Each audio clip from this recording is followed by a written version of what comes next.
sesi tanya jawab dan diskusi. Knowledge sharing hari ini akan direkam dan materi presentasi akan dibagikan setelah acara selesai pada tautan pustikpedia.kemlu.go.id. Bapak Ibu sekalian, Assalamualaikum warahmatullahi wabarakatuh. Selamat pagi, siang, sore, malam, Bapak Ibu sekalian. Mohon izin untuk mempersembahkan pantun pembuka. Pergi memancing mencari ikan, Cakep, bertamasya riang di kota Kupang. cakep. Beribu terima kasih kami haturkan, teruntuk Tuh, semua yang telah datang. Cakep. Yang terhormat Kepala Pusat TIK Kementerian dan Perwakilan, Bapak Pangarso Dadung Nugroho. Yang terhormat para Kepala Bidang, Kepala Bagian, dan Kasubag di lingkungan Pusat TIK Kementerian dan Perwakilan. Yang terhormat Mas Boy Setiawan, Pranata Informasi Diplomatik Ahli Muda sebagai narasumber knowledge sharing hari ini. Para pegawai pemangku jabatan, petugas komunikasi, perwakilan RI, Pranata Informasi Diplomatik, dan sandimen, baik di pusat maupun di perwakilan RI. Serta para pegawai di Kementerian Luar Negeri dan perwakilan RI yang berbahagia. Terima kasih telah bergabung bersama kami saat ini. Marilah kita panjatkan puji syukur kehadirat Tuhan Yang Maha Esa. Atas rahmatnya kita bisa berkumpul di Zoom meeting ini dalam kegiatan knowledge sharing dengan tema eksplorasi analisis data akun X. Perkenalkan, saya Nuria Kusuma Ilmawati dan saya akan memandu jalannya knowledge sharing pada hari ini. Lebih lanjut, izinkan saya untuk membacakan agenda pada acara hari ini. Antara lain, yang pertama, pembukaan oleh Kepala Bagian Tata Usaha Pusat TIK Kementerian dan Perwakilan, Bapak Riki Sumardani. Kemudian dilanjutkan dengan dokumentasi foto bersama. Kemudian presentasi dari narasumber, Mas Boy Setiawan. Dan dilanjutkan dengan sesi tanya jawab dan diskusi. Terakhir, ditutup dengan acara penutup. Marilah kita mulai acara hari ini dengan sambutan pembuka dari Kepala Bagian Tata Usaha, Bapak Riki Sumardani. Kepada Bapak Riki, waktu dan layar kami persilahkan. terima kasih Mbak Nuria. Bismillahirrahmanirrahim. Yang terhormat para pejabat struktural di lingkungan pusat TIK Kementerian dan Perwakilan. Yang saya banggakan, Saudara Boy Setiawan sebagai narasumber pada knowledge sharing pagi hari ini. Kemudian para pegawai dan rekan-rekan pemangku jabatan petugas komunikasi perwakilan, Pranata Informasi Diplomatik, sandiman, Pranata Komputer, olah data, dan para pejabat fungsional lainnya di lingkungan kementerian, serta para pegawai sekalian yang berbahagia. Izinkan pertama kali saya menyampaikan permohonan maaf dari Bapak Kapusdik karena saat ini beliau sedang dinas luar terkait SPB nasional dan Kementerian Komunikasi dan Digital. Beliau menugaskan saya mewakili acara ini. Selanjutnya izinkan saya bacakan sambutan beliau. Assalamualaikum warahmatullahi wabarakatuh. Om Swastiastu, Namo Buddhaya, salam kebajikan. Selamat pagi, selamat siang, selamat sore, dan selamat malam untuk rekan-rekan semua. Puji syukur kita panjatkan kehadirat Allah Subhanahu wa Ta'ala, Tuhan Yang Maha Esa, karena atas rahmat dan karunia-Nya kita dapat dipertemukan kembali dalam kegiatan rutin Pusat TIK Kementerian dan Perwakilan, yaitu kegiatan knowledge sharing. Kegiatan hari ini mengangkat tema eksplorasi analisis data akun X. Tema ini dipilih atas masukan teman-teman dan sebagai salah satu implementasi kebutuhan pengumpulan data untuk mendukung pengambilan keputusan. Data dapat diperoleh baik dari sumber terbuka maupun sumber tertutup. Data-data ini yang berasal dari sumber terbuka dapat dari internet, media sosial, informasi, berita, maupun dokumen publik lainnya. Sedangkan data sumber tertutup ini biasanya tugas-tugas langsung terkait dengan tugas diplomasi ya. Dalam kaitan tugas diplomasi biasanya dari sumber intelijen, dari rekan-rekan counterpart kita, dan kemudian komunikasi langsung, bukan langsung dengan pemilik data. Data terbuka yang akan dieksplorasi dalam kegiatan ini adalah followers pada akun X, atau yang dahulu kita kenal sebagai Twitter, yang merupakan salah satu platform utama yang dapat menyediakan data real time, khususnya data followers, baik dikelola untuk kepentingan investigasi, keamanan, riset, akademik, dan jurnalistik, hingga pengambilan keputusan. Ada yang unik di sini teman-teman semua ya, mungkin kalau kita melakukan behavior analysis, ini data yang ditayangkan itu dari Facebook, dari Instagram, atau dari X, itu pemiliknya sama sepertinya. Perusahaan ini, platform-platform ini pemiliknya Bapak Elon Musk. Ya, jadi sendi-sendi kehidupan kita ini sebetulnya sudah ada didokumentasi oleh Bapak Elon Musk. Jadi kita bisa memanfaatkan ini sebagai salah satu sumber informasi terbuka ya, terbuka karena memang secara sukarela gunanya menyampaikan data tersebut, baik itu kehidupan sehari-hari atau apa yang dia ketahui atau analisisnya atau pendapat. Oleh karena itu, salah satu yang penting di kegiatan ini adalah memperkenalkan tools pengumpulan dan pengolahan data yang menggunakan software Anaconda. Kita harapkan dapat menganalisis bagaimana melakukan eksplorasi dari data-data tersebut, kemudian clustering, interpretasi dan analisis terkait perilaku followers pada akun X. Ini yang menarik ya. Ini di sini kita lihat salah satunya adalah perilaku followers. Ini mungkin akan menggambarkan yang lebih besar ya. Nah, kami berharap semoga kegiatan ini dapat memberikan manfaat dan meningkatkan kemampuan kita, para pengelola informasi dan data, untuk menganalisis data-data terbuka khususnya pada media sosial akun X. Pada teman-teman semua, saya berharap kiranya dapat mengikuti dan memanfaatkan kegiatan ini dengan sebaik-baiknya. Akhir kata, kegiatan knowledge sharing ini saya nyatakan dibuka. Demikian, selamat mengikuti kegiatan ini. Wassalamualaikum warahmatullahi wabarakatuh. Terima kasih. Waalaikumsalam warahmatullahi wabarakatuh. Terima kasih banyak kepada Bapak Riki atas sambutan pembukanya.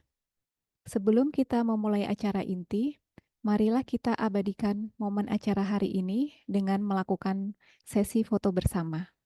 Kami mohon kepada seluruh peserta untuk mengaktifkan kamera dan memastikan posisi terlihat dengan jelas di layar. Baiklah, apakah semuanya sudah siap? Saya akan menghitung sampai 3, dan pada hitungan ketiga, kita semua bisa tersenyum dan memberikan pose yang terbaik. Dimulai dari halaman pertama. 1, 2, 3. Kemudian halaman kedua. 1, 2, 3. Kemudian halaman ketiga. 1, 2, 3. Kemudian halaman keempat. 1, 2, 3. Kemudian halaman kelima. 1, 2, 3. Kemudian dilanjutkan dengan halaman ke-6. 1, 2, 3. Lanjut halaman ke-7. 1, 2, 3. Lanjut halaman ke-8. 1, 2, 3, kemudian halaman terakhir, 1, 2, 3. Terima kasih. Sesi foto bersama sudah selesai. Selanjutnya, marilah kita mulai ke acara inti pada hari ini, yaitu penyampaian materi presentasi dari Mas Boy Setiawan. Sebelum saya membacakan profil Mas Boy Setiawan, mari kita sapa dulu. Selamat pagi Mas Boy. Pagi, Bagaimana kabarnya Mas? alhamdulillah baik sehat. Izinkan saya untuk menyampaikan profil Mas Boy Setiawan. Mas Boy bergabung di Pusdikp pada tahun 2009, Angkatan Petugas Komunikasi 2.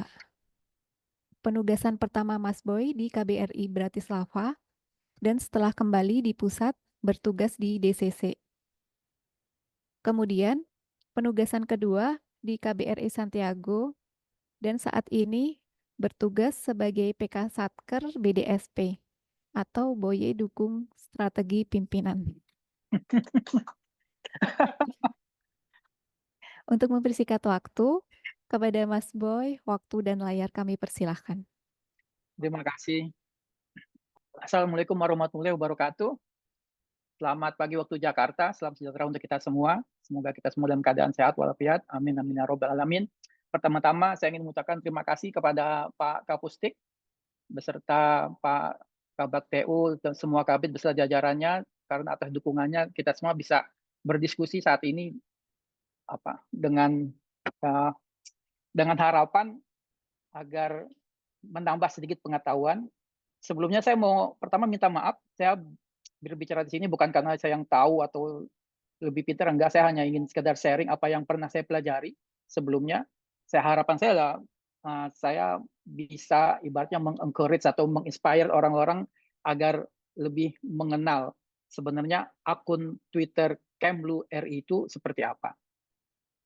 Dan sebelumnya juga saya mau minta maaf, mungkin saya akan lebih address bapak-bapak, ibu-ibu semua dengan rekan-rekan atau teman-teman gitu, karena saya lebih sukanya sesuatu yang sifatnya informal seperti itu. Maaf sebelumnya.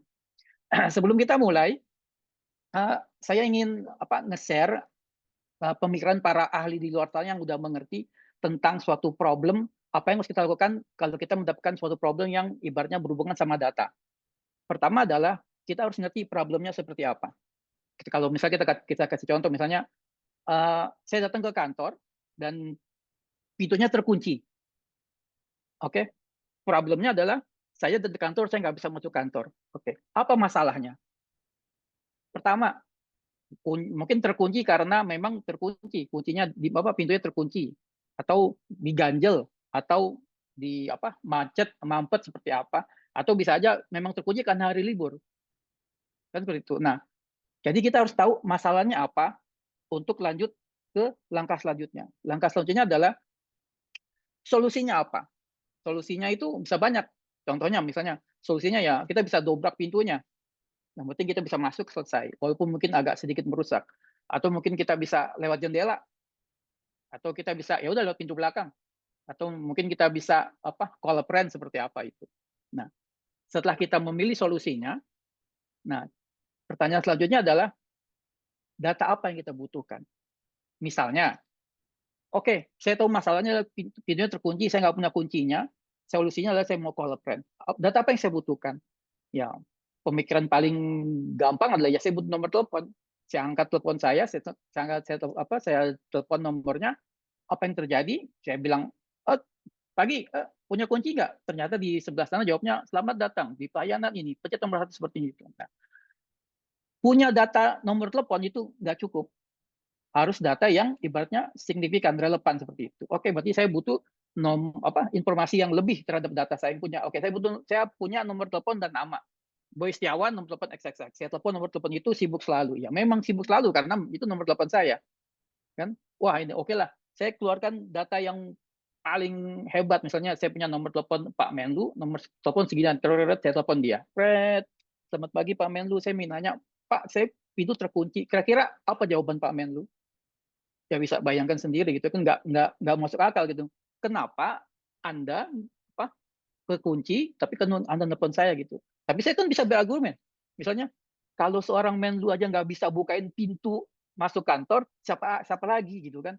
Tapi kan masalahnya adalah ya mungkin kunci yang lain, kunci promosi, kunci jabatan, kunci yang lain-lain seperti itu. Tapi yang pasti bukan kunci ke ruang kantor.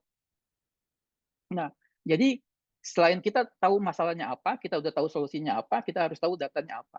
Kita punya datanya, misalnya, oh saya tahu nih, saya mesti telepon teman saya, oke? Saya telepon misalnya, sebut saja namanya Pak Catur lah gitu. Saya telepon Pak Catur, Pak Catur, punya kunci nggak? Punya kuncinya. Oh ya. Terus saya mau masuk kantor nggak bisa nih. Ya udah datangi ke rumah saya di Bogor, misalnya dia di Sawangan, jauh banget. Nggak worth it gitu. Sebenarnya saya harus balik dari Pejambon, bolak-balik ke Depok untuk ambil kunci masuk kantor. Mendingan saya work from home seperti itu. Nah itu jika misalnya adalah kita punya datanya. Terus bagaimana misalnya jika kita tidak punya datanya? Ya pertanyaannya adalah bisa nggak kita mendapatkan datanya? Contohnya ya seperti itu tadi, wah saya butuh call a friend, saya nggak punya nomor telepon yang bisa saya hubungi untuk cari tahu siapa yang punya kunci. Ya bisa aja misalnya saya ke bawah nanya satpam gitu kan, mungkin satpam punya. Atau mungkin saya ketok pintunya, tanya mungkin karena Junet tinggal di kantor gitu kan, Net bukain pintunya, problem solve karena dia ada di situ. Nah, jadi pemikirannya seperti itu, rekan-rekan teman-teman semua, problem, understand the problem, what is the solution, what data do we need, can we get it? Kalau misalnya masalah itu semua tidak ada data yang ibaratnya kita bisa kita kumpulkan, ya unfortunately itu adalah unsolved problem untuk right now. Berlanjut ke tema dari diskusi kita pagi ini adalah soal akun X. Mungkin teman-teman rekan-rekan semua udah tahu kalau Kemlu itu punya akun X Twitter ya, sorry sekarang disebutnya X Twitter Kemlu RI yang mungkin dari tahun 2010 kalau nggak salah udah aktif dan saat ini sekitar 200.000 lebih lah, 238.000 lebih follower. Dan itu yang mungkin salah satu contoh diplomasi 4.0 gitu gimana untuk mendiseminasi informasi lebih cepat itu dengan sosial media dibandingkan misalnya dengan kayak konferensi pers atau mungkin pernyataan di media koran seperti itu. Dan memang zaman sekarang orang lebih suka mendapatkan informasi rata-rata dari sosial media. Nah, sekarang kita kembali ke yang nomor satu, masalah gitu. Nah, kalau misalnya saya bertanya gitu, ada orang yang bertanya kepada kita sebagai PID atau kita Sandiman sebagai ibaratnya yang lebih berkutat dengan informasi, kita ditanya gitu. Itu akun Twitter Kemlu RI sebenarnya siapa aja sih yang follow kita gitu. Tadi Anda bilang itu 238.000 sekian seperti itu. Siapa aja yang follow kita gitu. Ya mungkin kita bisa langsung jawab itu kan, Pak, ini akun Kemlu RI.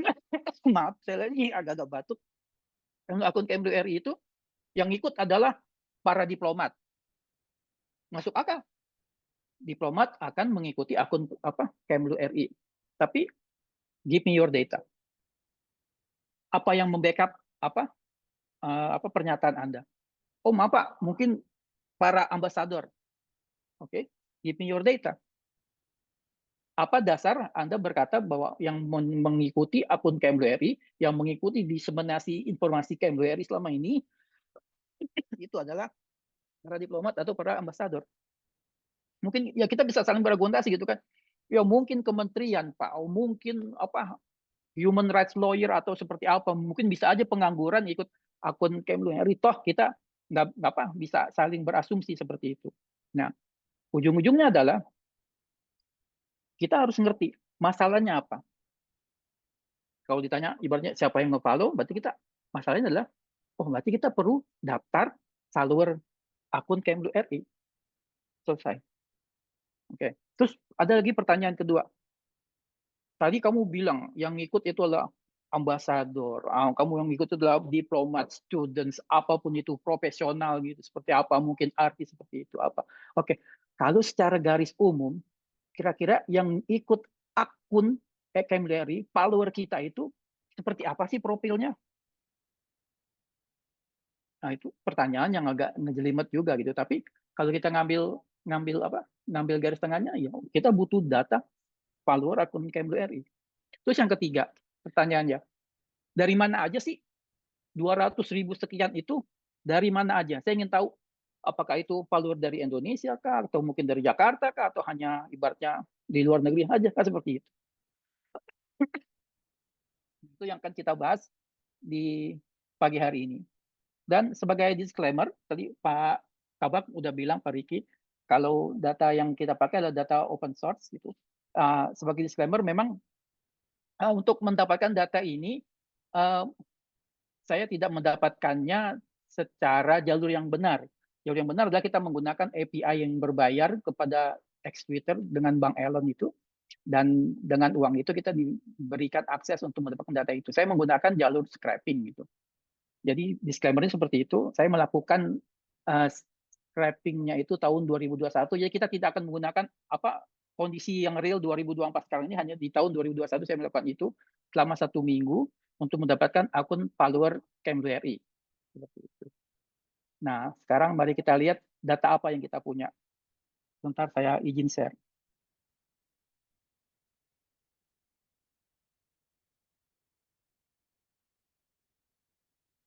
Ya, nggak nyala.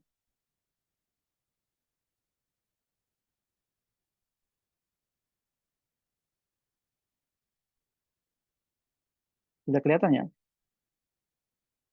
Oke.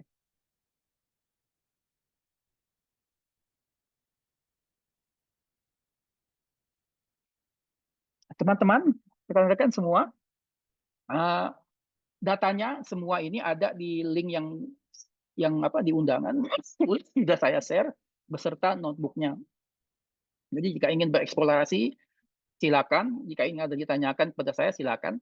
Cuman nggak usah takut, kita tidak akan membahas soal teknis. Oh, ini bahasa ini saya nggak ngerti, nggak. Kita akan lebih berdiskusi tentang konsep, cara bagaimana kita bisa mengekstrak data semaksimal mungkin.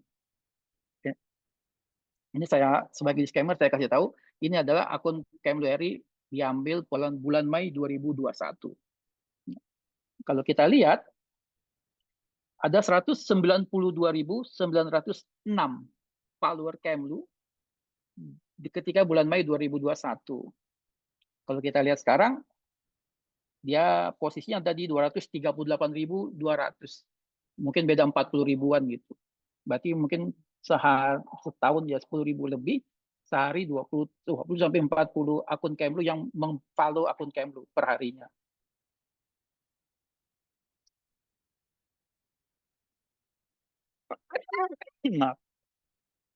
Nah, mari kita lihat data kita, apa yang bisa kita pahami dari data yang ada ini. Pertama, ada name. Ini seperti tabel, atasnya itu kayak feature atau kolomnya, itu name. Name adalah nama akun Twitternya. Seperti di Kemlu RI, @Kemlu_RI itu adalah nama akunnya. Screen name itu adalah nama alternatifnya. Kalau Kemlu RI itu adalah MOPA Indonesia. Nah, location adalah location, di mana akun itu berada. Terus description, deskripsi. Kalau kita lihat di Kemlu RI, yang ini yang deskripsinya.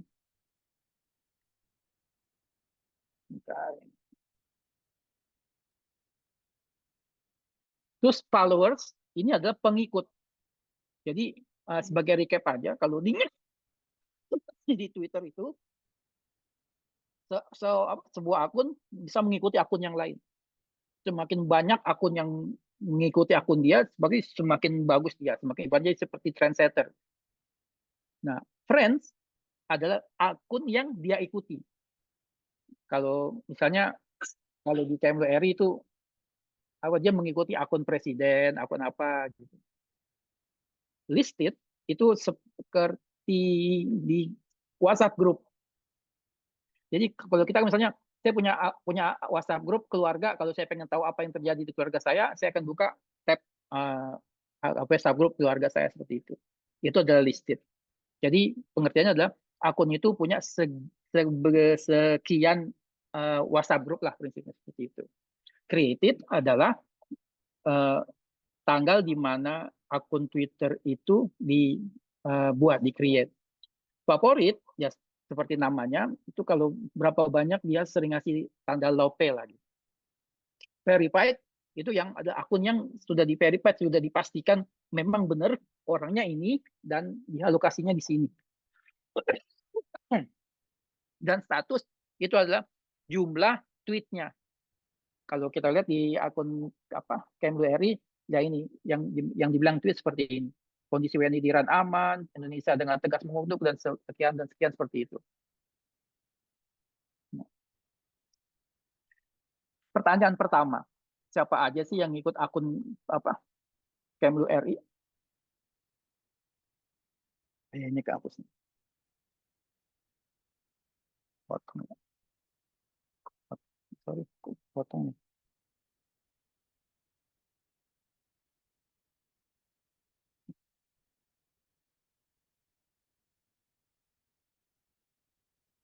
Kita bisa berargumentasi seperti tadi kan, Pak, yang ikut adalah akun diplomat. Mari kita lihat diplomat, kita lihat dari deskripsinya. Kira-kira ada berapa? 375. Kurang lebih 375. Tapi kalau kita lihat, yakin ini diplomat. Karena ada seperti ini.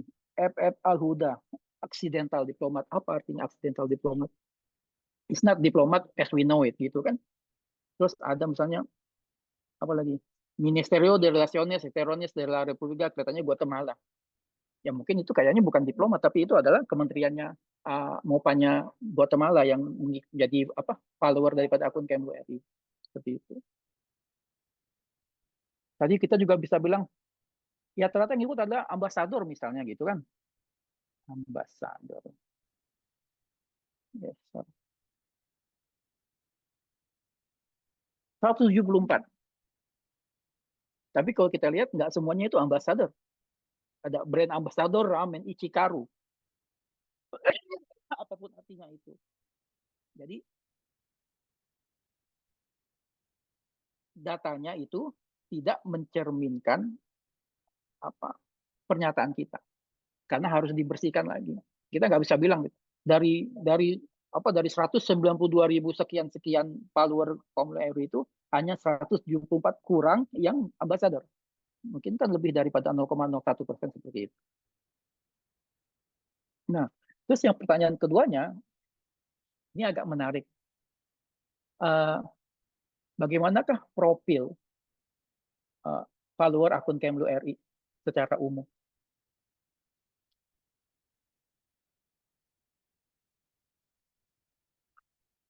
Nah, kalau kita lihat dari followernya, yang paling dikit hanya mempunyai 0 follower, ini yang kolom seperti ini, dan yang paling banyak itu sekitar 15 juta sekian.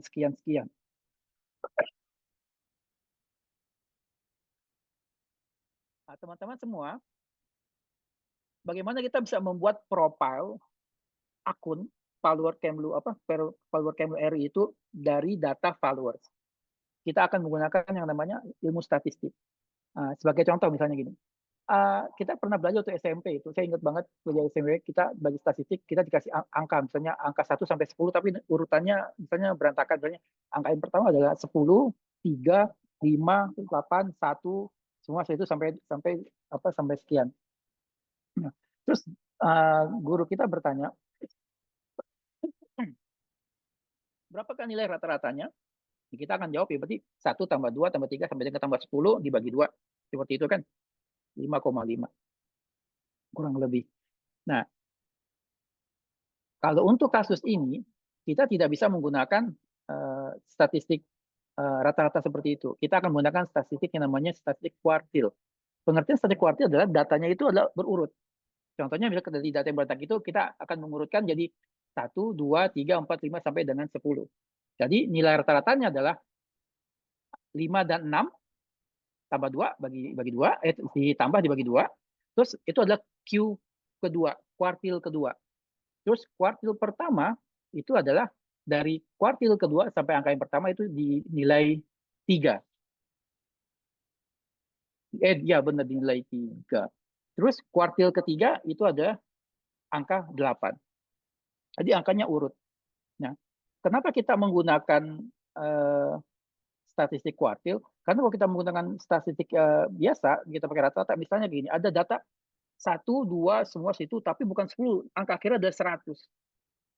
Kalau diambil rata-ratanya itu sekitar 105, sekitar 72,5. Jadi rata-ratanya ada di 72,5. Apakah itu mencerminkan datanya? Tidak, karena way offline.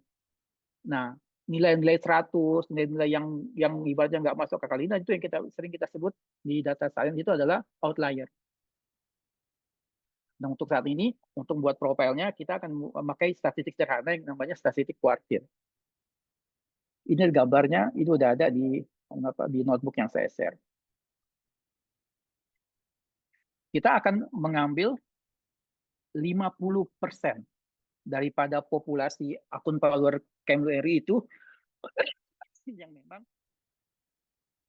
masuk dan bukan termasuk outlier. Nanti kita juga menentukan mana apa sih yang bisa kita bilang outlier daripada follower akun Kemlu.ri.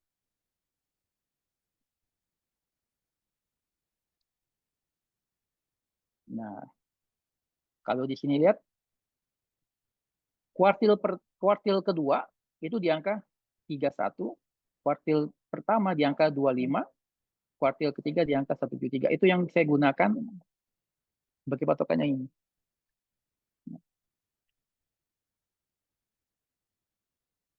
Oh gitu, oke. Bicaranya pelan-pelan, oke. Kalau saya kecepatannya mungkin bisa diingatkan. Nah, kita ingin tahu, ya kan? Dari kuartil pertama sampai kuartil ketiga, profil akun follower Kemlu itu seperti apa? Ya. Jadi ini kita pakai, kita bisa ngambil kesimpulan. Emang ini agak sedikit angka-angka, tapi saya akan coba jelaskan. Follower akun Kemlu.ri itu, followernya minimal punya 6 follower sampai dengan 172. Itu sudah menggambarkan 50% daripada semua follower akun Kemlu.ri. Bayangkan, dari akun 6 sampai 172. Itu termasuk saya punya akun Twitter, followernya nggak sampai 100, nggak mungkin 50, dan saya nge-follow juga nggak terlalu banyak.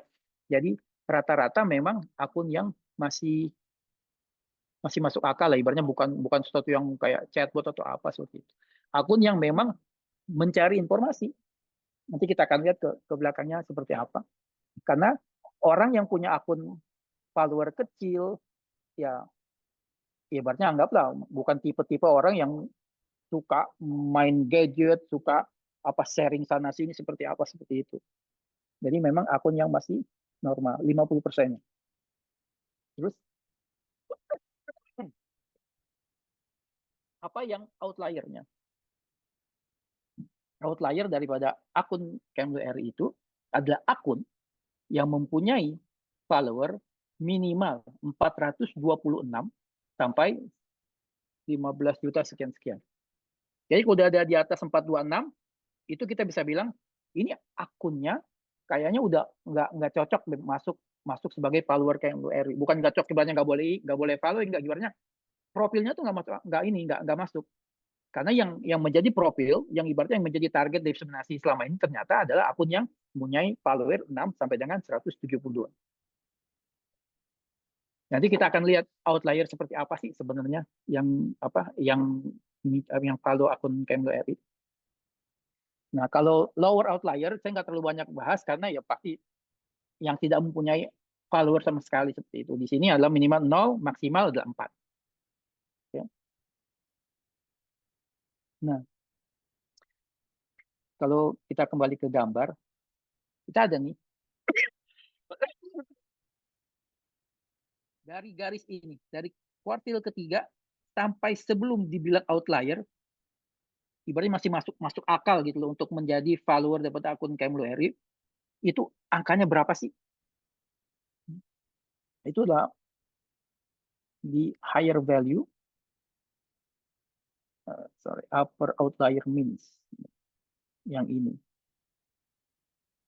yang 426 sampai dengan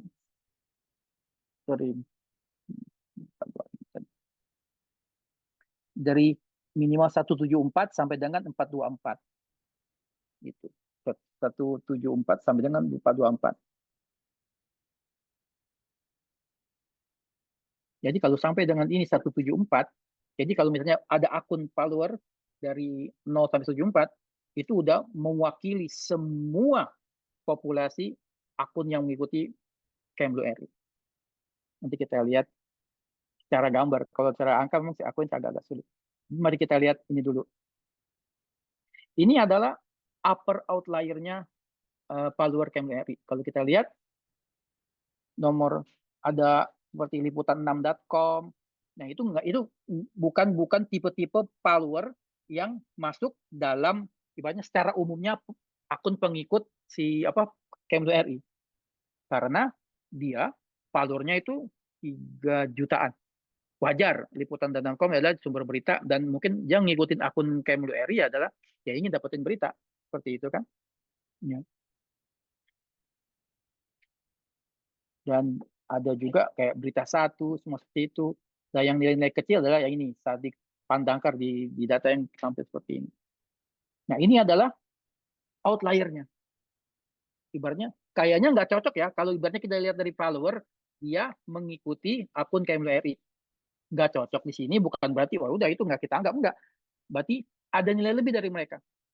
Why? Kenapa ngikutin akun Kemlu RI? Nah, itu yang ibaratnya perlu di riset lagi, dipelajari bersama-sama, dan mungkin bisa jadi kayak ibaratnya bahan kerjaan untuk gimana ibaratnya diseminasi informasi itu lebih luas lagi. Nah, problem nomor 1 adalah bagaimana kita bisa membedakan akun yang bot, yang akun yang bukan bot. Nah, itu banyak paper yang menerbitkan itu dan rata-rata klaim ini caranya, tapi memang tidak semuanya sepakat. Nah, saya mau menggunakan cara yang paling sederhana untuk mendetek sebenarnya kalau follower itu gimana sih, dia bot atau kagak. Saya pakai rumusnya adalah kalau akun itu ibaratnya statusnya banyak banget tapi followernya dikit, itu agak bingung. Ibaratnya saya punya follower 10 tapi saya nge-tweet sampai 1 juta. Ngapain? Dekatnya jelas nggak mungkin gitu loh. 10 orang ngikutin satu akun hanya yang follower 10 sampai 1 juta status dia gitu, nggak masuk akal. Nah, kalau pakai rumus yang sederhana yang saya itu 12.771 akun kemungkinan besar robot. Karena nggak sebanding antara followersnya dengan jumlah statusnya. Kalau kita bisa lihat, kayak ini si Buas gitu kan, follower 0, status 1. Itu kayak bikin akun Twitter, nge-status, habis itu udah tinggal tuh akun. Terus misalnya kayak Barbara Santana, followernya 1.000, bagus, keren.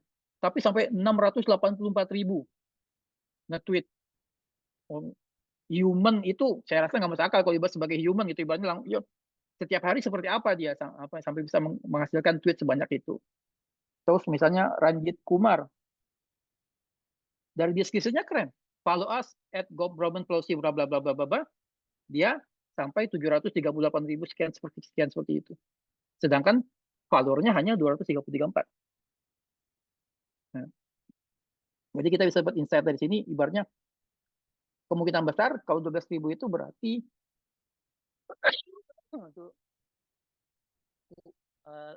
5%, 7% akun yang follow Kemlu RI kemungkinan besar akunnya bersifat chatbot.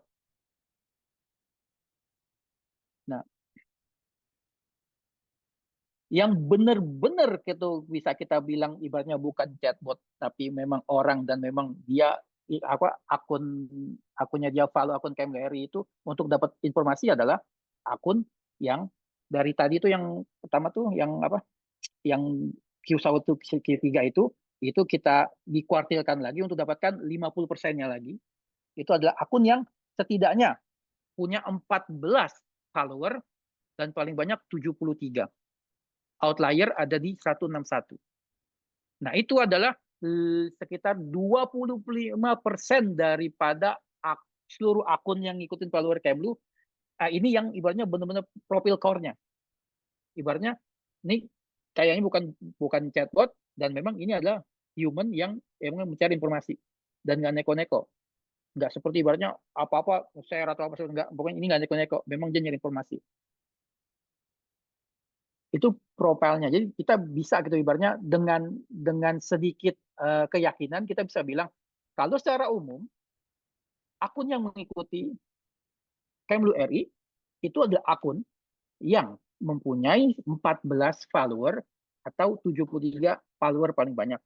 Kalau misalnya dia paling tinggi, setinggi-tingginya itu ada di 161. Nah, itu interpretasi kita semua jadinya. Akun siapa sih yang seperti itu? Mari kita lihat masing-masing akun sendiri-sendiri. Seperti apakah follower kita? Nah, apakah kita cocok masuk di apa sebagai profilnya akun KMDR ini? Mari kita lihat sebenarnya seperti apa yang termasuk akun ini. Tuh, contohnya ini dia. Satria Pancasila. Followernya 14. Status 19. Males banget ya nge-tweet seperti itu. Terus ada lagi Valeri Deswita. Follower 73. Tweetnya hanya 599. Akun-akun yang memang lebih banyak menerima informasi dibandingkan dia menghasilkan informasi atau dia suka nge-tweet. Ini instansi ceknya. Nah, apakah bisa nggak, Boy? Misalnya kita jangan ngelihat dari followers. Kan tadi di data itu di atas kalau kita lihat ada dari friends-nya gitu. Bisa. Kita bisa bikin profil akun Twitter Kemlu itu berdasarkan friends-nya, jumlah orang yang dia ikuti. Itu bisa. Langkahnya sama seperti itu juga. Nanti kita dapat angka yang beda dan kita bisa melakukan interpretasi dari situ. Bisa nggak, Boy? Kalau misalnya berdasarkan favorit, bisa. Bisa nggak berdasarkan status? Bisa. Nah, terus orang kan bertanya, itu kan tadi dikasih tahu ini ada profile yang berdasarkan followers, ini profile berdasarkan friends, berdasarkan listed, berdasarkan favorite, status, semua seperti itu. Bisa nggak digabungin, Boy? Nah, ini kembali ke pertanyaan yang ini.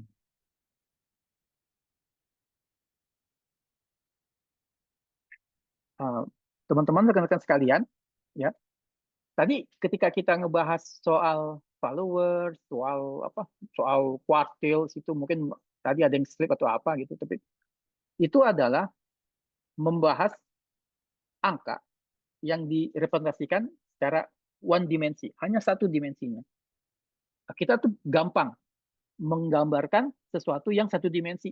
Misalnya angka 1, 2, 3, 4, 5, 6, 7, 8, 9, 10 kita bisa taruh dalam satu garis lurus dan kita bisa pecah mana yang tengah, mana yang paling akhir, paling awal, seperti itu.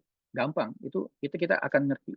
Terus misalnya, oke, Boy, sekarang follower sama status bisa nggak bikin profile yang menggabungkan antara follower dan status? Itu bisa karena dia masih dua dimensi. Nah, seperti ini. Kita kan sering tuh waktu sekolah kan ada X sama Y, Cartesian map itu X-nya segini, Y-nya segini. Contohnya kalau X-nya 3, Y-nya 5, terus kita lihat lagi bandingkan dengan X yang 10, Y-nya 15, kita langsung walaupun nggak ada di gambar ini kita bisa bayangkan yang kedua itu ada lebih tinggi posisinya pasti dari yang pertama. Dan kalau misalnya saya bilang yang lebih tinggi itu yang nomor 1, berarti bapak ibu semua akan bilang salah, Boy, yang kedua yang lebih tinggi. Karena kita bisa menggambarkan mental image kita itu dua dimensi masih bisa. Terus misalnya, Boy, bisa nggak digabungin misalnya tadi itu followers, terus si status, si listed semua itu gabungan jadi 3 dimensi. Bisa, kita masih bisa ngebayangkan hal seperti itu dengan Cartesian yang 3 dimensi. Tapi kalau misalnya lebih dari 4 dimensi, lebih dari 3 dimensi, 4 dimensi dan sekian-sekian, itu kita akan kesulitan. Gimana ngebayangin, bisa nggak membayangkan sesuatu yang 4 dimensi? Saya terus terang nggak bisa. Walaupun ada penjelasannya, tapi agak sulit bagi pemikiran kita untuk menggambarkan posisinya di mana. Nah, Kalau itu yang jadi masalah, maka kita akan harus mendekatinya dengan pendekatan yang lain. Kita harus memakai pendekatan misalnya machine learning. Yang kalau mungkin teman-teman rekan semua sering dengar kan, AI. Terus ML, machine learning, semua seperti ini. ChatGPT semua seperti ini. Itu ujung-ujungnya adalah machine learning atau AI yang ibaratnya algoritma yang bisa kita ibaratnya gunakan untuk menginterpretasi data. Nah, mungkin ke depannya kalau kita ada waktu, kita akan ngebahas bagaimana caranya kita bisa menerapkan machine learning di data akun follower KMRI ini untuk membuat profile semua feature itu, nggak hanya dari follower, tapi semua dari follower, semua seperti itu. Itu ada machine learningnya. Jadi kalau kita HP kan sering banget tuh ada anekdot, there's an app for it. Kalau di data science, there's a model for it. Gitu. Nah, terus pertanyaan yang ketiga, bukan pertanyaan. Terus kita pengen tahu misalnya dari location, ya kan? Kalau dari data yang pertama ini masih data mentahnya, itu dari lokasi 11% itu bilang dia di Indonesia. Jakarta dibilang sekitar 3%. Ini table yang ini, kolom yang ini. Ini adalah summary-nya. Jadi kalau teman-teman rekan-rekan semua lihat, ada juga data yang tidak ada hubungannya sama lokasi. Contohnya, misalnya La Spezia Italia, oke, kita ngerti itu di Italia. Tapi atas bumi, itu kan yang ngerti di atas bumi ya pasti lokasi, di mana gitu kan kita nggak tahu. Misalnya Surabaya Gresik PP, ya ini kayak rute bis malam gitu kan, ini kemana Surabaya Gresik gitu kan nggak tahu. Atau ini T-6 sana, itu kayaknya longitude latitude, itu bisa kita gunakan, kita bisa explore untuk mendapatkan lokasi daripada akun tersebut. Nah, terus kita coba lagi misalnya, Boy, pengen tahu Boy, Friends-nya itu kadang-kadang membingungkan gitu kan. Saya kadang-kadang saya ganti di sini Friends-nya di following, karena kadang-kadang bingung Friends ngapain Friends itu kan. Saya ganti itu jadi following, dan saya pengen tahu berdasarkan following mana sih yang paling banyak follow. Nah, ini contoh seperti ini. DJ King Assassin itu ngefollow ya 1 juta akun Twitter yang lain. Bisa kita bayangkan, akun apa yang ngefollow akun lain sampai 1 juta banyak, sekian segitu itu. Itu sih bukan diseminasi buatan, itu pasti bukan manusia, itu pasti akun robot. Karena nggak mungkin dia bisa memproses semua itu, dia punya waktu berapa lama, hidup 24 jam, dia butuh tidur, belum makan, belum kerja, semua seperti itu. Dia habiskan semua itu untuk Untuk melihat status followingnya, karena nggak seperti itu. Dibandingkan misalnya yang seperti ini gitu ibaratnya. Fan internasional hanya 1 following, ya udah, ini kayak akun-akun nggak jelas juga yang ibaratnya hanya bikin habis itu udah selesai dibuang.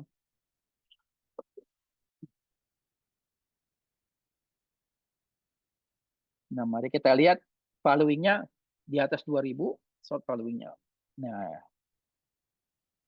ada yang masuk akal lagi itu Indonesia koran.com, lokasi Indonesia, politik ekonomi nasional internasional, ini kayak kantor berita kayak seperti itu.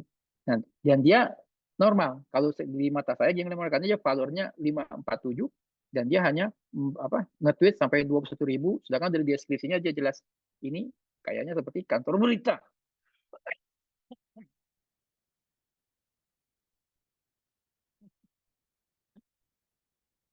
Oke, selanjutnya kita lihat berdasarkan listed. Kita pengen tahu doang. Kita explore aja listed. Listed seperti tadi saya jelaskan, itu seperti WA group. Ada nggak yang punya WA group sampai 1.339? Manusia mana yang punya? Ini kelihatannya akun robot yang ada adminnya, karena dia sampai sebanyak itu. Ya.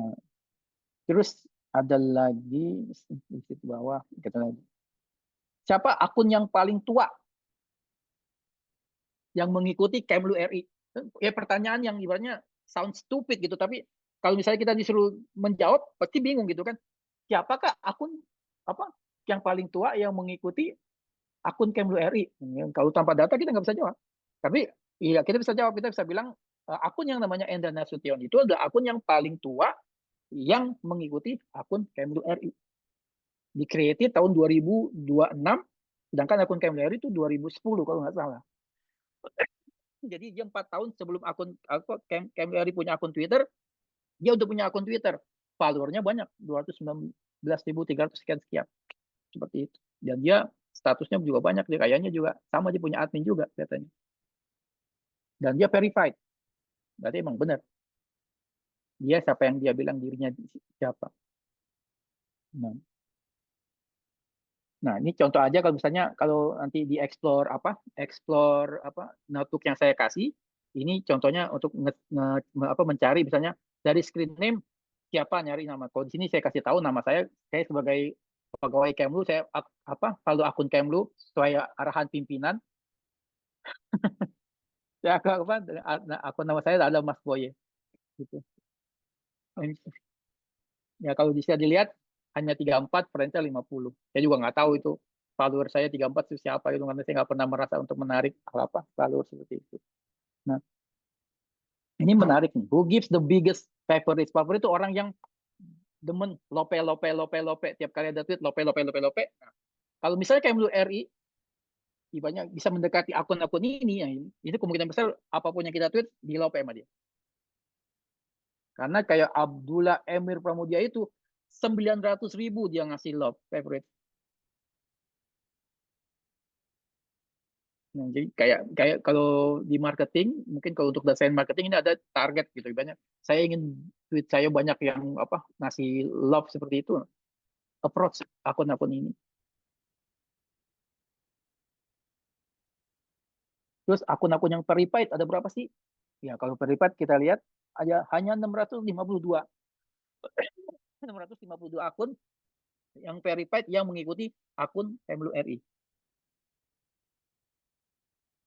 Nah, sebelum kita lanjut ke yang pertanyaan ketiga dari mana Anda datang, saya ingin ada satu hal yang menggelitik saya. Contohnya ini. Tadi kita bilang ambasador kan yang akun programnya kita ada akun yang misalnya ministry.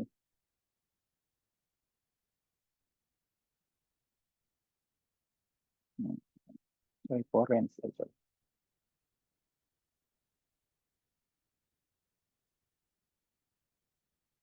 Ya. Kalau kita masukkan kata foreign yang mengikuti akun Kemlu RI itu kayak wah ini big fish semua gitu. Kayak ini siapa Lijian Zhao, saya nggak tahu siapa Lijian Zhao, kayak spokesman apa saya nggak tahu, tapi dia mengikuti akun Kemlu RI. Dan European External Action Service ya itu mengikuti akun Kemlu RI. Julie Bishop itu kayaknya mantan perdana menteri Australia, ya kan? Terus Kemlu-nya Rusia mengikuti akun Kemlu RI. Israel Foreign Ministry mengikuti akun RI. Untuk apa? Mungkin bapak ibu teman-teman rekan-rekan semua bisa ngejauh gitu. Oh mungkin untuk ini kali ya. Ya silakan bereksplorasi, silakan berasumsi. Setelah itu mungkin diriset kenapa dia bisa mengikuti akun kita gitu, akun Kemlu RI. Pertanyaannya adalah apakah kita mengikuti akun dia balik gitu kan? Terus gunanya untuk apa gitu misalnya kita ingin balik gitu. Nah ini silakan dilihat, datanya tersedia di link yang saya share. Itu silakan dieksplor, kalau ada pertanyaan silakan hubungi saya. Nah, kita kembali biar mempercepat waktu untuk pertanyaan ketiga. Dari mana aja sih akun yang ngikutin akun Kemlu RI ini?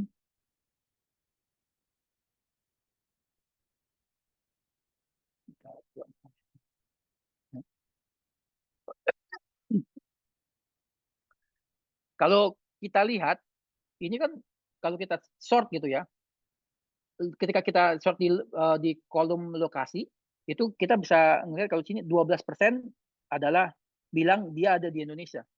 12% dia bilang ada di Indonesia, 3% dia bilang di Jakarta, terus 2% lebih di DKI Jakarta seperti itu. Datanya masih kayak nggak seragam, nggak satu format. Nah, ini saya kerjakan sekitar 2 hari, waktu bulan Mei itu 2021, dari Sabtu sampai Minggu saya kerjakan untuk pengen tahu aja, saya pengen kegelitik. Akun follower Kemlu RI itu, kalau memang Indonesia, sampai berapa persen kah? Nah, ini yang saya lakukan. langkahnya sesuatu. Saya nggak akan ngejalanin, saya akan cuma ngasih tahu pola pemikiran saya. Mungkin teman-teman nanti ada pola pemikiran yang lebih baik lagi dan bisa melakukan perbaikan sehingga kita bisa tahu secara pasti berapa sih akun yang bilang follow Indonesia itu yang di Indonesia itu berapa persen. Karena kalau kita lihat tadi, kalau kita di location itu orang bisa ngisi apa aja. Ya kan, orang bisa ngisi dia Bekasi, dia bisa ngisi dia Pamulang, dia bisa ngisi bilang di Angola atau Gabon atau seperti apa. Tapi saya ingin tahu seberapa persen coming from Indonesia. Nah, ini adalah setelah kita sortir. Nilai uniknya adalah 27.631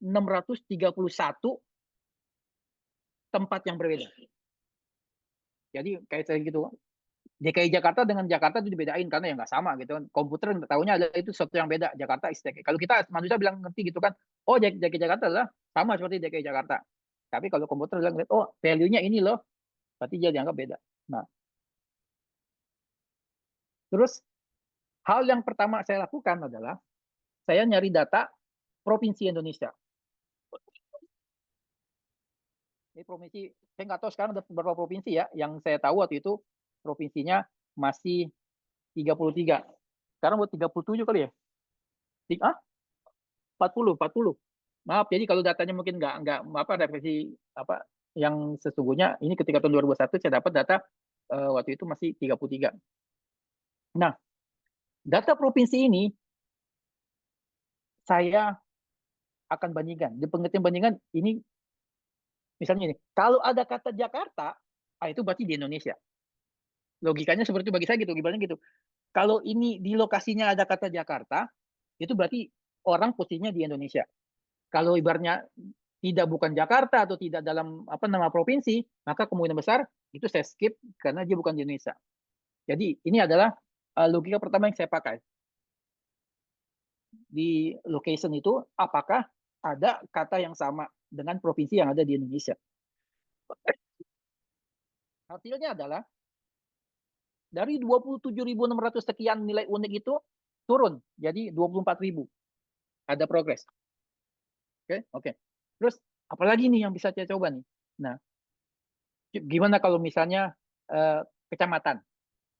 Ibaratnya kan gitu kan, provinsi DKI Jakarta ada wali kotanya Jakarta Selatan, Jakarta Pusat, seperti itu kan. Nah, saya nyari data itu dan data itu saya lakukan hal yang sama dengan data di location. Kalau misalnya di dalam lokasi itu ada kata-kata Pamulang, Depok, Bogor, ya kita bisa berasumsi dia ada di Indonesia. Itu yang kita lakukan perbandingan dengan daftar regensi kalau di sini yang kita punya, dan hasilnya lebih baik lagi, dari 24.000 menjadi 16.000. Terus nah, total saat ini ada 70.000 dari 192.000 akun. 70.000 itu kemungkinan besar ada dari Indonesia. Kenapa saya bilang kemungkinan besar?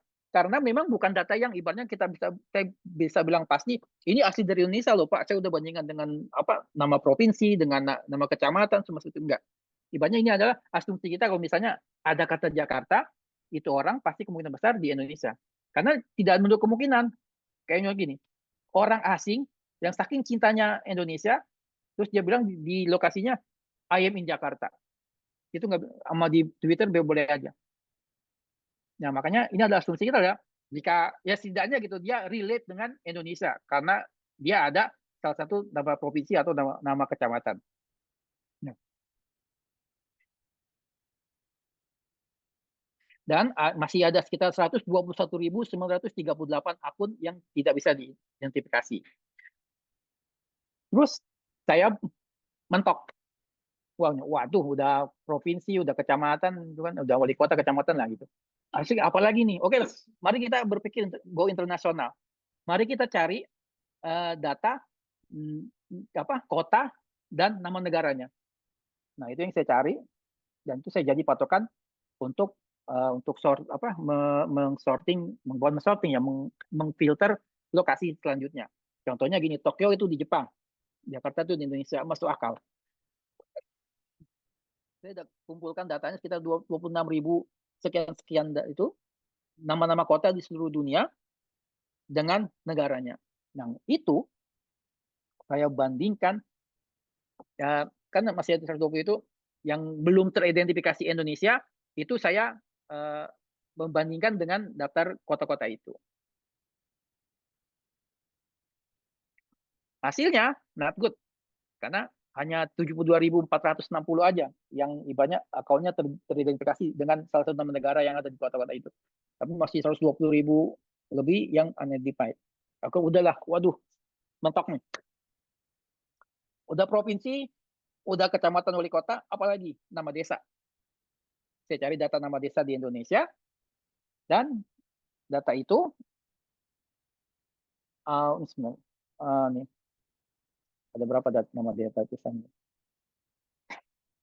Ada 80.534 data desa. Itu saya bandingkan dengan lokasi. Kalau misalnya dia ada kata-kata Latiung di situ, kemungkinan dia di Indonesia. Atau ada kata-kata Lataling, atau ada kata-kata Trikora, atau Angkasa Pura, atau Tanjung Gria, seperti itu. Kemungkinan besar lokasinya di Indonesia. Itu yang saya lakukan, dan drop dari 20.000-an something, sekarang jadi 5.346 lokasi yang setidaknya teridentifikasi. Nah, terus apaan lagi nih? Oh, bingung juga nih, apaan lagi nih udah.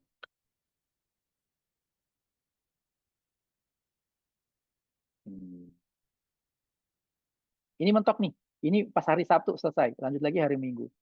Ini Minggu pagi. Oke. Saya pengen tahu terakhir kali posisi seperti apa sih? Oke. Nama negara unique value-nya ada 3.938. Nah, negara di dunia 193, nggak mungkin ada 3.938. Oke. Berarti masih datanya masih banyak yang harus saya kejar. Hari Minggu saya kerjakan itu. Posisi terakhir adalah di 88.700 sekian akun itu yang belum teridentifikasi lokasinya di mana. Ini salah contohnya. 62. Kalau manusia akan ngerti 62, udah jelas. Oh, ini pasti netizen Indonesia. Tapi komputer kita harus melakukan something ini, nggak bisa langsung, oh ini Indonesia gitu. Dan kita juga nggak bisa melakukan itu satu-satu. Ibaratnya manual gitu kan, bayang 88.000 mau kerjain satu-satu sampai kapan? Nggak selesai. Nah, kita pakai cara yang iteratif.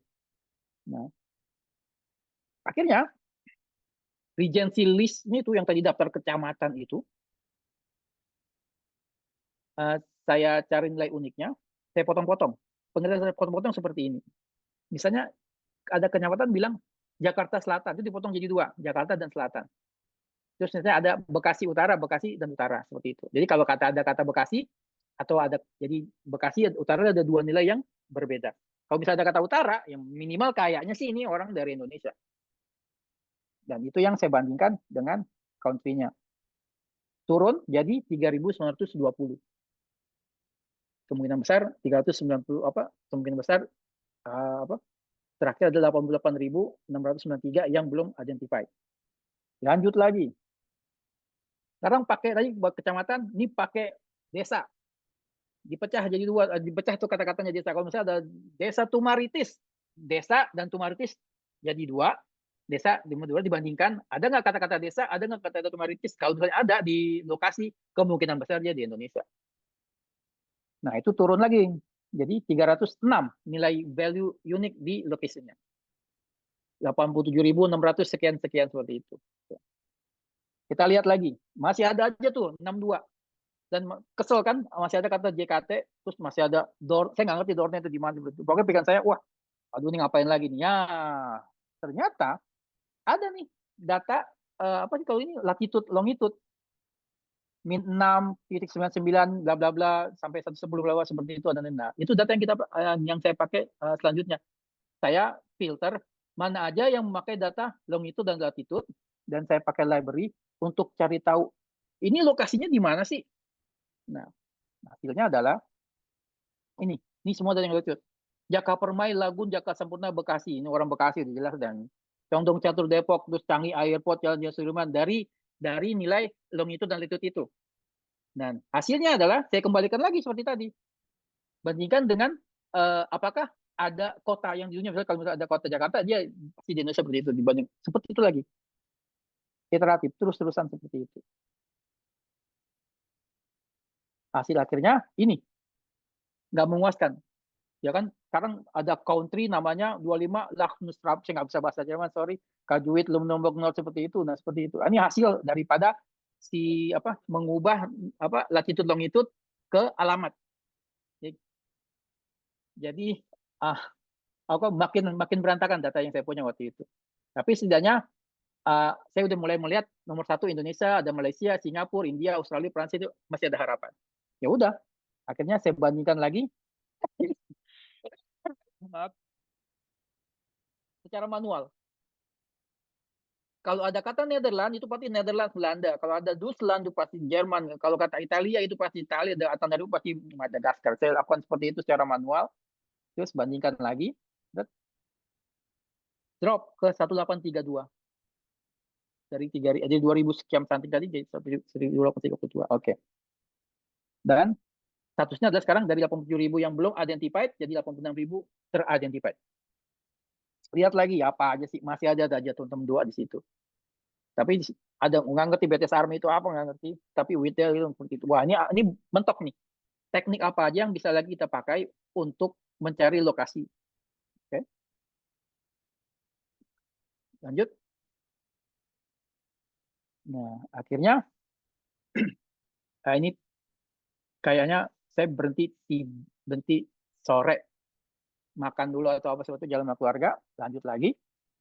Saya ngeliat lagi ini 1817, oke 1817. Habis itu saya pakai yang library yang tadi yang city.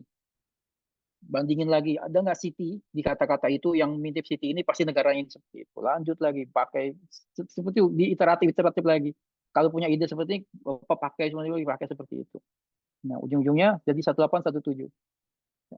Lanjut lagi, masih ada aja 662 di situ datanya itu. Aku udah nyerah lah, kita manualin aja lah. Akhirnya saya lihat satu-satu. Lihat satu-satu dari 86.408 itu, saya lihat satu-satu mana yang paling banyak.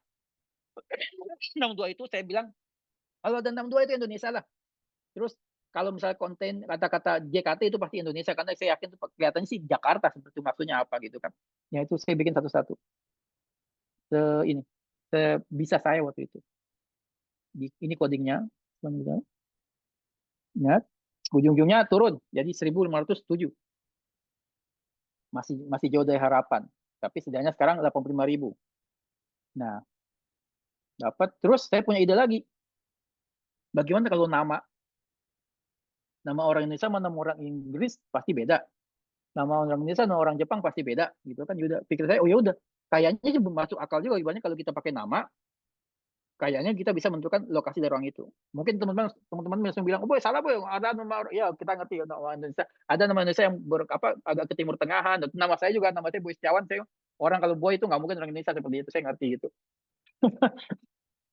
Tapi ya saya berasumsi kalau misalnya salah gitu ibaratnya, ya masih bisa justified lah Iwan. Salah nggak semuanya salah gitu. Akhirnya saya nyari data nama. Ini kalau kita lihat. Nah, ini yang bagi saya waktu itu bilang, oke, ini nama-nama Indonesia. Ayudiarto, Ratni, Sunarto, Mas Breng. Dari data dari data akun yang belum identified, saya sortir mana yang kira-kira nama Indonesia berdasarkan dari value-nya. Ini saya lakukan manual 1085 dapat oke. Nah, itu saya bandingkan bukan dari lokasi, tapi dari name, nama akunnya, dan deskripsi, bukan deskripsi, tapi nama screen name-nya. Itu dibandingkan lagi, turun jadi 1507, beda dikit banget. Ya udah, wah nggak bisa. Ya kan? Berarti bukan dari nama. Terus akhirnya saya nyerah, oke, ini jangan dari lokasi lagi deh, dari deskripsi. Kalau di deskripsi itu ada bilang dia dari nama kota di dunia. Nah, kita pakai yang kamus data kota dunia itu pasti lokasinya di sini. Itu saya bandingkan dengan di deskripsi. Sekarang bukan di kolom location lagi, tapi di kolom deskripsi. Dijalankan lagi itu. Turun 14551. Nah, ada harapan. Berarti banyak data di deskripsi yang bisa kita manfaatkan untuk menentukan lokasinya. Dilanjutkan lagi, itu kan city, ini adalah country. Jadi nama country, tadi nama city, ini nama country. Kalau misalnya ada kata Jepang, kata UK, kata Australia, itu pasti dari Australia. Di deskripsi. Hasilnya 800. Drop signifikan. Wah, kita makin sampai. Nah, terus TSEP. Habis itu saya bandingkan dengan provinsi di deskripsi. Kalau ada misalnya Papua di deskripsi, berarti kemungkinan besar dia dari Papua. Oke, saya bilang seperti itu. Masih 800 ternyata. Oke, berarti ide bandingkan dengan provinsi itu kan masuk akal. Oke. Bagaimana kalau misalnya dengan kecamatan, regency? Mungkin hanya turun 1 dari 800 ke 799. Oke, pakai lagi. Bagaimana dengan desa? Turun 653. Oke, ada kesempatan lagi terus semua seperti itu. Itu saya lakukan iteratif terus. Kalau ketika mentok, baru saya lakukan secara manual. Ujung-ujungnya saya komputusan itu. Ini udah ganti hari. Nah, mari kita lihat. Terus semua terus sampai akhirnya mentok di sini. Nah, posisi terakhir di 369 setelah semua deskripsi pakai ini kamus saya pakai kamus nama semua seperti itu. Oke. Posisi terakhir 14.822 akun yang belum teridentifikasi, mesti diapain itu? Oke. Saya lihat di sini 306. Oh sorry, ini dari screen name-nya saya pakai di sini. Dapat seperti itu, turun 316. Lanjut lagi, provinsinya di screen name-nya. Lanjut lagi. Terus saja semuanya bisa saya pakai seperti itu. Sampai akhirnya udah top nih, kayaknya udah semua kolom udah saya pakai, semua library sudah saya pakai. Kita perlu pendekatan baru. Akhirnya saya pakai penggunaan mendeteksi bahasa. Jadi misalnya ya kalau orang nulis bahasa Indonesia dengan bahasa Inggris, kita langsung otomatis tahu kan, oh ini bahasa Indonesia, ini bahasa Inggris. Saya nggak bisa bahasa Rusia, kalau saya ngelihat tulisan Rusia, setidaknya walaupun itu mungkin bukan Rusia, saya tahu itu kelihatannya sih kayaknya sih akrilik gitu kan. Atau saya nggak ngerti bahasa Arab, tapi kalau saya ngerti ngelihat tulisan Arab, saya tahu oh ini tulisan Arab. Atau mungkin saya nggak bisa bahasa Cina, tapi kalau kayak gini-gini kayaknya antara Korea, Cina atau Jepang seperti itu. Nah, ada library-library yang bisa kita manfaatkan untuk menentukan kalau misalnya tulisannya seperti ini bahasanya dari ini. Nah, itu saya pakai. Untuk berdasarkan mendeteksi bahasa dari nama. Ini salah satu contohnya adalah ini yang punya nama kayak gini kayaknya dari Rusia. Kata library-nya seperti itu. Dan itu yang saya gunakan untuk menentukan oh, akun ini dari Rusia. Selesai. Ada lagi nggak? Coba Korea. Masukin lagi Korea. Ya, seperti itu. Terus Jepang. Terus Cina. Ini contohnya kalau yang huruf Cina, ini kayaknya Cina, saya nggak tahu zeta itu apa, mungkin beda dialek Cina seperti itu. Di 279. Thailand saya pakai, deteksi bahasa. Saya lihat satu-satu datanya, kayaknya seperti namanya, saya pakai seperti itu. Oke. Vietnam saya pakai. Iran, bahasa Parsi saya pakai. Pokoknya ada kata-kata Parsi, saya pakai deteksi pakai bahasa seperti itu. Arab saya pakai, walaupun mungkin ada kayak misalnya pertentangan boy. Arab itu bukan Saudi Arabia doang, negara-negara Arab juga. Cuman dalam hal ini adalah saya membuat asumsi kayaknya di Saudi Arabia. Seperti itu. Dan banyak juga waktu itu. Oke. Nah, mentok lagi tuh. Posisi terakhir 8.763 akun yang belum teridentifikasi lokasinya di mana. Akhirnya saya pakai teknik dari NLP, Natural Language Processing. Saya nyari n-gramnya dan word frekuensinya. Ini saya nggak jalankan karena memang lama, itu cuma silakan di eksperimen nanti kalau punya waktu luang. Yang tadi itu yang akun nama itu, data nama itu dari situ. Saya pengen bandingin bener nggak ini posisinya seperti ini. Nah, bandingin lagi name dengan country. Kalau name-nya ada kayak gini, country-nya kayak gini, kemungkinan besar di Indonesia. Iya, lanjut lagi semua seperti itu. Terus ini pembaikan data secara manual, semua country semua, mungkin teman-teman pada bosen, ujung-ujungnya saya ngetes, karena saya udah mentok, saya bilang, wah, saya pengen tahu nih nama Indonesia ini kalau pakai si library language detect itu dia ngedeteknya apa sih? Biar yakin aja kalau memang itu dari Indonesia. Oh bener kok, karena semua yang saya data itu punya dari Indonesia. Ya udah. Walaupun memang bertanya juga kan kayak 173 itu bisa ada ID semua itu ya. Anggaplah itu kesalahan yang nggak terlalu signifikan. Terakhir 265, 7.400, akhirnya udah nyerah. Make default the rest, selebihnya yang tidak terdeteksi itu di Indonesia. Nah, 187 negara, 193 member UN, terakhir posisi adalah di 187. Bagi saya oke lah, masuk akal. Dan kita lihat posisi terakhir. Ini hasil terakhirnya. Kemungkinan besar, saya nggak bilang pasti segitu, tapi kemungkinan besar 81% follower akun Kemlu RI itu dari Indonesia. Walaupun banyak teknik cara yang mungkin menghasilkan nilai yang salah, tapi setidaknya secara garis besar kurang lebih saya confident kalau 81% itu adalah akun yang dari Indonesia. Dari hasil tadi yang kalau teman-teman rekan-rekan semua lihat tuh dari lokasinya, dari namanya, dari deskripsinya, dari apanya semua dicari data teks, kita ekstrak semaksimal mungkin apa yang kita dapatkan untuk mencari lokasi. Nah, yang paling gampang memang adalah kalau kita beli data Twitter, karena langsung dikasih tahu dia itu. Mereka punya engine yang bisa ngasih tahu, ini orang lihat dari IP-nya atau dari apanya, oh ini orang di Indonesia, selesai.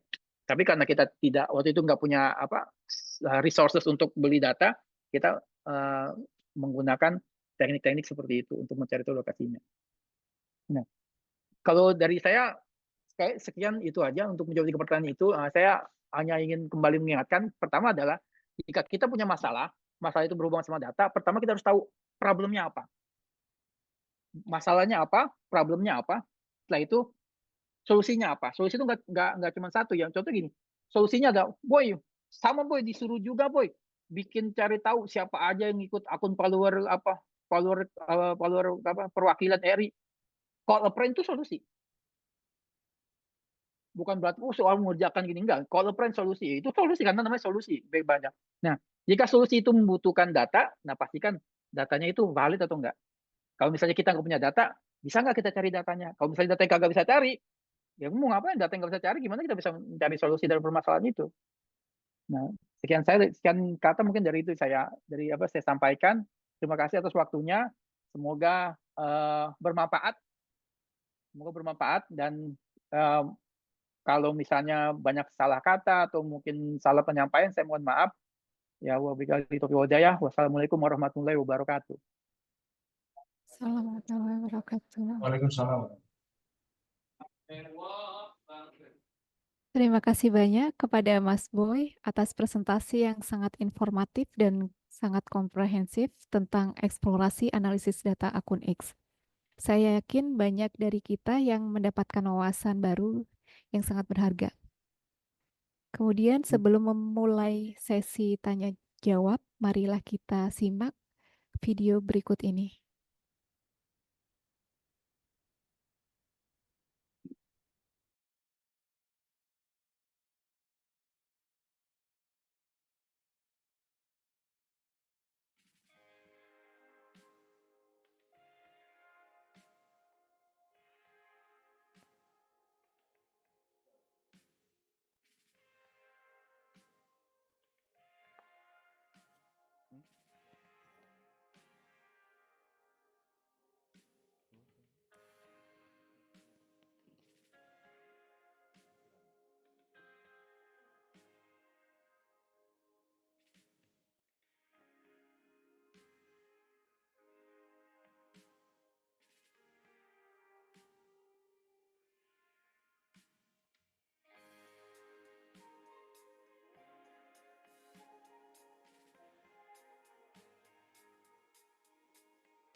Baik, sekarang kita akan membuka sesi tanya jawab. Saya mengundang para peserta untuk menuliskan pertanyaan di kolom chat, atau jika ada yang ingin bertanya secara langsung, silahkan menggunakan fitur raise hand, dan saya akan memberikan kesempatan untuk mengajukan pertanyaan secara langsung.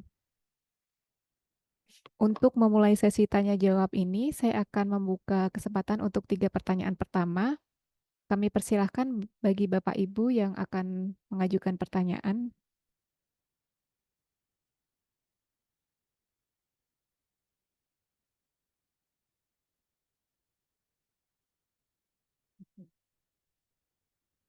Akan tanya, Bro.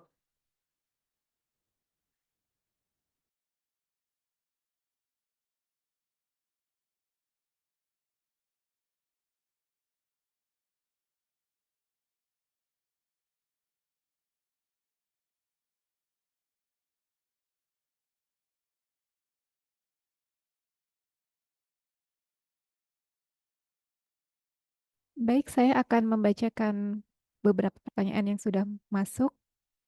Yang pertama dari Pak Kristianto dari Pustika P. Pertanyaannya, bagaimana cara mendapatkan data dari akun yang berbayar?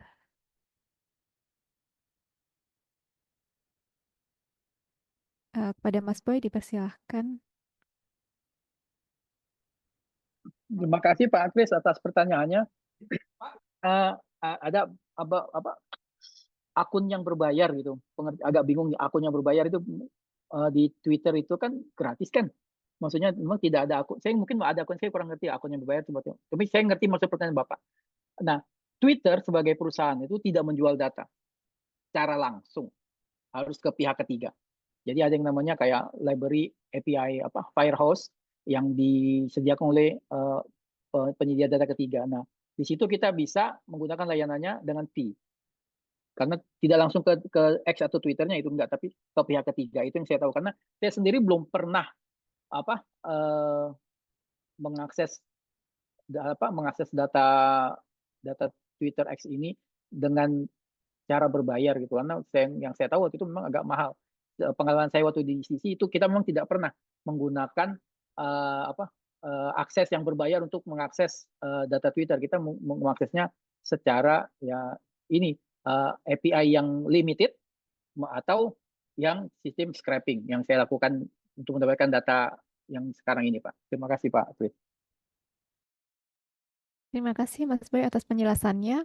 Kita lanjut ke pertanyaan berikut dari Bapak Indra Yogi. Mohon izin bertanya, untuk saat ini apakah ada tools atau script yang bisa digunakan kalau ada yang gratis untuk membantu pengolahan data seperti ini, dan di mana mencarinya? Terima kasih. Silakan Mas Boy. Nah, pertanyaannya agak kurang jelas, maksudnya mengelola data seperti apa gitu. Karena harus jelas. Boy, saya ingin ibaratnya bisa mencari data di Twitter berdasarkan kata ini dan saya tahu sentimennya positif negatif nanti itu saya lebih ngerti. Kalau bisa lebih perjelas lagi nggak maksudnya apa gitu mengolah data seperti hal seperti ini. Mohon izin langsung aja berarti ya, boleh? Silakan Pak. Terima kasih Mas Boy atas paparannya. Mohon izin memperjelas pertanyaannya. Jadi gini, misalkan kita ada kebutuhan untuk mengolah suatu data. Maksudnya nggak harus selalu X ya. Maksudnya kita ada punya satu data set, kita pengen mengolah gitu. Mengolah si data ini ada permasalahan yang ingin kita cari solusinya. Nah, untuk saat ini ada nggak misalnya kalau pemrograman itu kan ada situs-situs yang ini saya punya script atau saya punya modul yang kalau kamu mau menghasilkan data, kamu mau misalnya ada fungsi yang kalau kamu mau melakukan ini, kamu tinggal copy paste ini nanti sesuaikan atau fungsi-fungsi yang dijual kan biasanya bahasa pemrograman kan ada kayak gitu. Nah, untuk pengolahan data saat ini apakah ada apa forum atau situs yang menyediakan kayak semacam kalau kamu mau ngolah data Twitter kayak tadi misalnya kita mau tahu ini orangnya tuh dari negara mana aja ya. Nah, apa tuh ada nggak situs atau forum yang kira-kira ini saya punya skrip, tujuan dari skrip ini adalah untuk menampilkan follower kamu tuh dari mana aja, kan gitu. Nah itu jadi kita tinggal pakai skrip itu masukin parameter-parameter tertentu, kemudian kita jalankan keluar hasilnya. Jadi kayak semacam kayak custom made gitu, tapi dia itu sharing dengan community gitu, komunitas itu. Oke, yang saya tahu ya, kalau yang sekarang ini ada situs, saya lupa namanya, Epify atau Netlify, itu kita tinggal ibaratnya sistem web base, kita tinggal masukin kata kunci apa, nanti dia yang menampilkan semuanya itu, ibaratnya langsung ditampilkan kayak grafik semua seperti itu. Nanti saya cari tahu dulu, saya pastiin dulu masih aktif atau enggak, karena terkait sekarang itu kan udah bayar tuh. Dan data kalau dulu kita bisa narik sampai 6.000 data tweets, kalau sekarang mungkin dibatasin ke 2.000 atau 1.000 data tweets. Cuma ada situsnya, saya tahu itu dua situs, Netlify atau Epify, yang ibaratnya kita tinggal masukin kata kuncinya doang dan langsung ditampilkan semua yang kita tahu, kayak eksplorasi data pertamanya, datanya Twitternya itu ya, ibaratnya followernya. Sebenarnya bukan followers, karena tergantung konteksnya. Apakah Anda ingin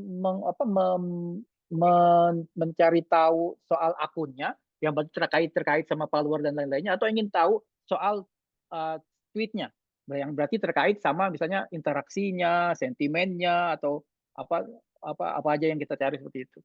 Nanti saya cari tahu dulu deh. Nanti ada dua situs yang pernah saya gunakan untuk ibaratnya mencari tahu hasilnya secara cepat.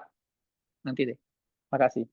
Maksudnya kalau misalnya kita punya data yang kalau ini kan ini pengolahannya kan sebenarnya datanya ditarik gitu ya. Jadi Iya. bukan data online sih ya. Jadi maksudnya Iya. kita punya set data, Iya. ada di komputer kita nih, kita pengen Iya. ngolah. Nah, memanfaatkan misalkan tadi ya Jupyter misalnya, Anaconda misalkan. Nah, tapi kita kalau kita nggak ingin hasilnya lebih cepat, jadi kita misalnya pakai misalnya saya nyontek punya Boy misalnya kan, yang tadi coba saya datanya saya punya data sendiri, coba saya pakai skripnya Boy gitu. Nah itu kan bisa nggak saya cari yang skrip seperti itu di apakah situs itu atau ada komunitas yang mereka itu saling tukar pakai ini kalau kamu mau nyari ini datanya nggak harus Twitter sih sebetulnya. Maksudnya bahwa kalau kamu punya data seperti ini untuk mencari ini kamu bisa nih bisa niru nih kode saya gitu misalnya kayak gitu. Kalau itu lebih banyak saya lihatnya ke GitHub atau paling umum lah gunakan Google. Nah, ini yang agak rancu, makanya saya agak bingung jawabnya gini. Seperti tadi itu. Kalau kita punya masalah, kita harus tahu solusinya apa. Terus datanya itu relevan atau enggak. Nah, masalahnya pertanyaannya adalah saya ingin mengolah data. Mengolah data itu apa gitu? Nggak jelas mengolah data. Saya ingin mengolah data, misalnya data ini saya ingin tahu, seperti tadi saya kasih contoh, saya pengen tahu ini sentimennya positif atau negatif. Nah, itu jelas.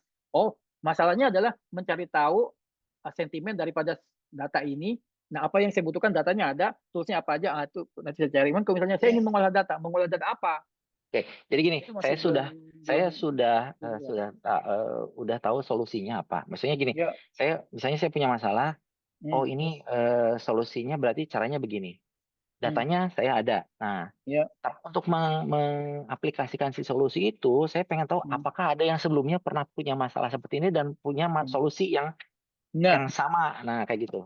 Nah, itu banyak di GitHub. Kalau kita buka GitHub, cari tahu di GitHub, itu tinggal cari tahu tinggal ketikin aja. Misalnya kita butuh sentiment analysis, kita butuh entity recognition, seperti itu ada di GitHub.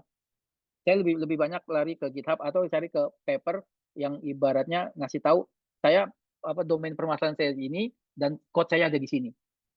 Nah, saya saat ini lagi bikin survei tentang sentiment analysis. Di datanya berbagai macam data. Kalau orang Indonesia terutama mahasiswa itu ketika ngomong sentiment analisis itu sampai sekarang masih menggunakan data Twitter. Hampir semuanya itu menggunakan data Twitter karena itu data yang paling gampang diakses. Kalau misalnya kenapa Facebook itu ibaratnya jarang tampil datanya, karena ya tahu sendiri kalau ibarat kita mengambil dari Facebook kita harus ibaratnya follow akun itu gitu, dan kalau nggak follow kita nggak bisa dapat semua sentimen yang ada seperti itu. Jadi kalau memang teknik scriptnya itu ya tinggal copy paste, karena memang kita nggak perlu tahu seluruh seluruh kalau misalnya kita belajar bahasa gitu, kita nggak perlu tahu seluruh bahasa itu untuk mengerjakan 80% pekerjaan itu. Kita hanya perlu tahu 20% pengetahuan untuk mengerjakan 80% dari masalahnya. Kalau misalnya kita ingin dapatkan 20% lagi, kita harus belajar 80% lagi. Cuman yang pengalaman saya adalah sampai saat ini adalah, kalau saya ingin belajar sesuatu, saya cukup belajar 20% aja, setidaknya 80% masalahnya itu bisa di-handle. Yang 20% lagi berarti belajar lebih lanjut lagi. Tapi banyak, tadi ada tuh di GitHub, di Kaggle, semua seperti itu, silakan di-explore. Itu banyak banget. Saya nggak bilang saya ahlinya, saya juga kadang-kadang kalau kayak nge-coding, saya masih nge-Google. Saya masih nggak bisa ngebedain kalau pakai if itu seperti apa, itu seperti itu. Tapi yang paling pertama adalah ya udah Google dulu. Nah, di situ eh, pasti ada solusinya. Kalau memang mentok-mentok ya silakan tanya. Gitu. Makasih. Terima Ya, terima kasih. kasih, Mas Boy. Terima kasih Mas Boy untuk penjelasannya. Kita lanjut ke pertanyaan berikutnya dari Bapak Yaldi. Permisi izin bertanya, dalam menganalisis lokasi follower di akun X, apakah tidak menyalahi aturan privasi pengguna media sosial? Terima kasih. Ini ranah hukum ya. Ini sama seperti yang tadi saya bilang. Saya dapat datanya tuh scraping. Nah, apakah itu anggaplah tidak etis? Mungkin iya. Apakah ibaratnya etis? Mungkin juga iya. Karena contoh gini, kalau kita bilang itu privasi saya, kenapa Anda taruh di situ gitu loh? Aneh jadinya. Iya kan? Saya bilang ini adalah privasi saya nggak mau tahu orang tahu lokasi saya, tapi saya cantumkan misalnya di deskripsi atau di location saya ada di misalnya di sini. Why? Semua orang bisa ngakses data. Itulah gunanya Twitter. Twitter is open platform. Semua orang bisa melihat apa yang disampaikan orang lain. Mungkin itu pendapat pribadi saya, mungkin saya salah ya silakan. Cuman kalau saya prinsip seperti itu. Jika Anda ingin private, don't share atau jangan pakai Twitter sama sekali.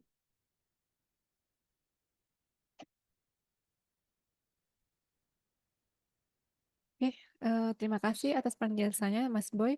Untuk Bapak Ibu yang baru saja bergabung atau masih ragu untuk bertanya, jangan sungkan untuk mengetik pertanyaan di kolom chat atau bisa menggunakan fitur raise hand. Mungkin kalau belum ada yang bertanya, saya ajukan pertanyaan, bisa Mas Boy? Silakan. Untuk proyek-proyek hasil pengolahan datanya Mas Boy, apakah sudah ada yang dipublikasikan?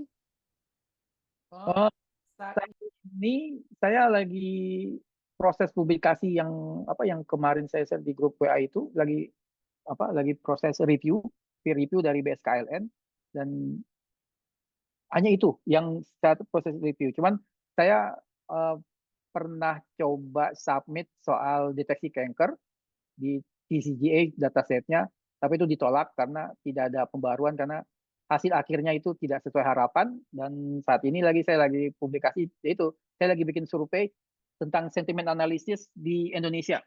Apa teknik yang dipakai, data apa yang dipakai, terus untuk apa mereka ingin tahu apa sentimen analisis data itu, seperti itu. Dan insya Allah mudah-mudahan bisa publish. Mudah-mudahan berhasil Mas Boy untuk Amin. aplikasinya. Baik, apakah masih ada yang akan mengajukan pertanyaan? Baik, sepertinya sudah tidak ada lagi ya untuk pertanyaan yang masuk. Terima kasih kepada Mas Boy atas presentasi dan wawasan yang sangat luar biasa bagaimana pengolahan data platform X menggunakan tools dan teknik analisis yang tepat. Saya yakin kita semua mendapatkan banyak pengetahuan yang berharga yang bisa kita terapkan dalam lingkungan kerja.